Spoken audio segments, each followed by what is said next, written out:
Hi, my name's Sean. Hopefully you've come to this video after watching the first two. In those videos we've covered types of ukuleles in terms of size, how to tune them, what the strings are called in terms of their note name, and in terms of their number. We've covered the first two chords and some basic strumming. If you've come through those videos and you're now at the third video, congratulations. You've done really well to get here in probably a very short amount of time. This third chord that I'm going to show you is going to open up so many doors in terms of songs that you can play. Most you would have never thought have been so simple, but much of modern music is built on 3 and 4 chord songs, and I'm going to show you exactly how that works. So what we've covered so far is the C chord, which looks exactly like this, and we've also covered the F chord, which looks like this. We're going to introduce a chord that requires 3 fingers, but don't be scared, don't be worried, you are totally ready for this. It is very easy, I'm going to take you through it right now. So the way that the G chord is played is you're going to have 3 fingers on the fingerboard.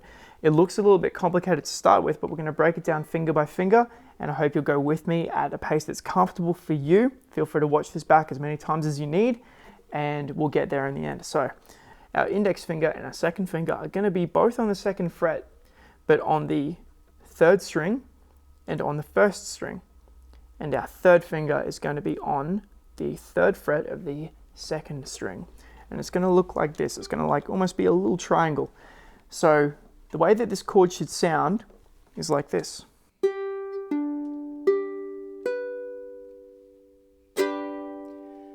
If you're playing those notes individually, and you may be not hearing one as well as the others, like maybe you're hearing these ones fine,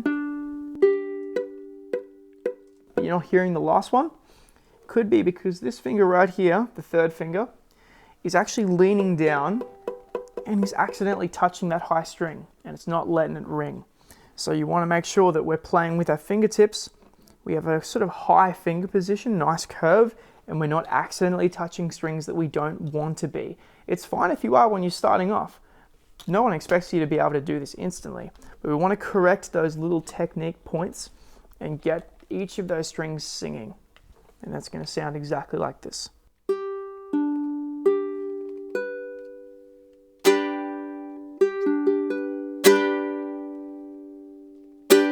So again, our thumb is on the back of the neck, and you will have to move your thumb between different chord positions to find a comfy spot that allows your fingers to come out and allows you to play with good technique. Again, fingertips relatively close to the actual metal fret, so they're getting that nice, clean, clear sound.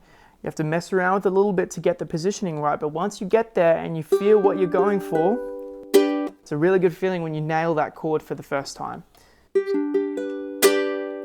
So what we're going to do now, once you've gone over this a few times and you're feeling comfortable with that chord, we're going to play those first 3 chords that you've just learnt.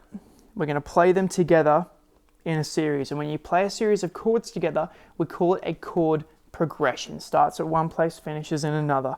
And it's going to go a lot like this. It's going to start with our C chord.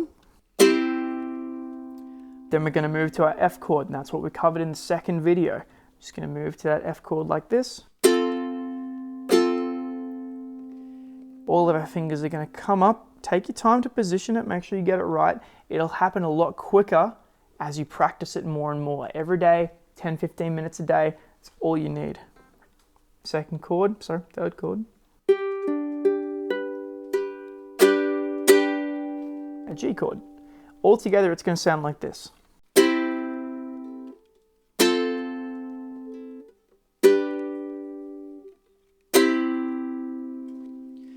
That is the 3 most fundamental chords to get you started.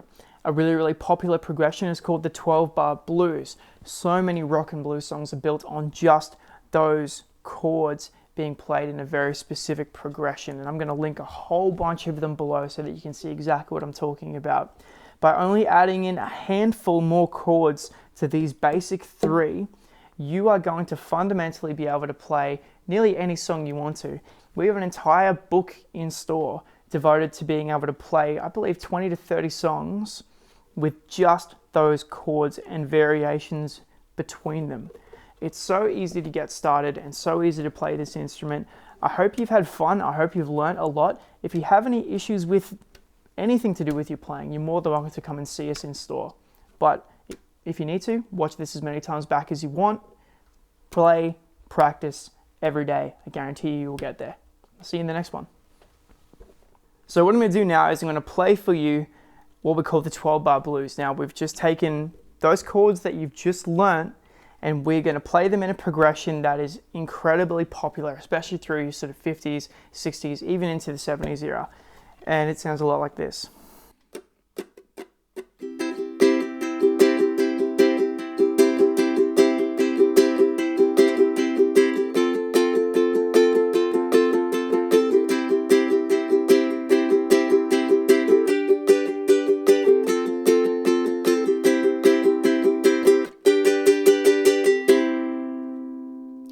So that's the 12-bar blues, and you can sing a lot of songs along to that many you wouldn't have even thought of, but I'll link a lot of them below and you can see exactly what we're talking about. So I'll go through it a little bit slower. So it's going to be 4 strummed bars of C, just our first chord that we learned, super simple, super easy.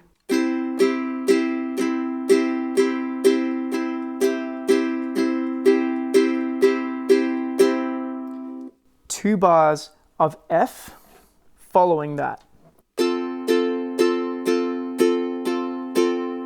And then back to C. So together, that first part is going to sound like this.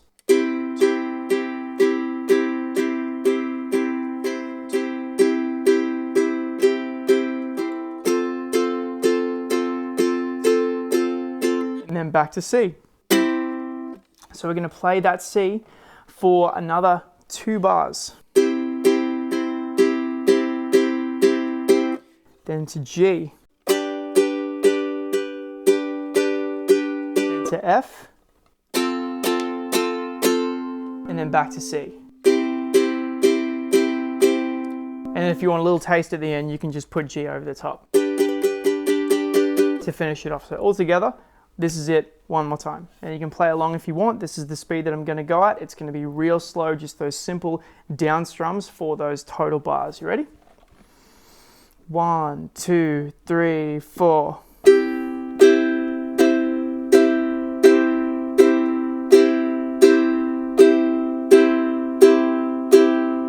And then we're going to change.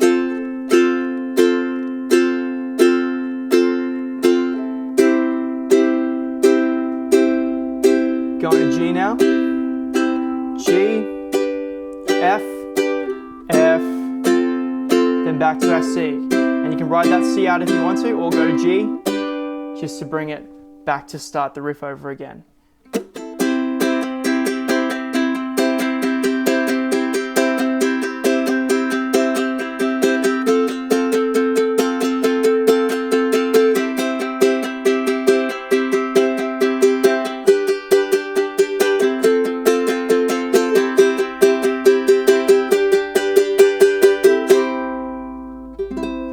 Do that exactly as slow or as fast as you want. It's a hell of a lot of fun, and there are so many songs that use that exact progression. You can see those just below. I'll see you in the next one, okay?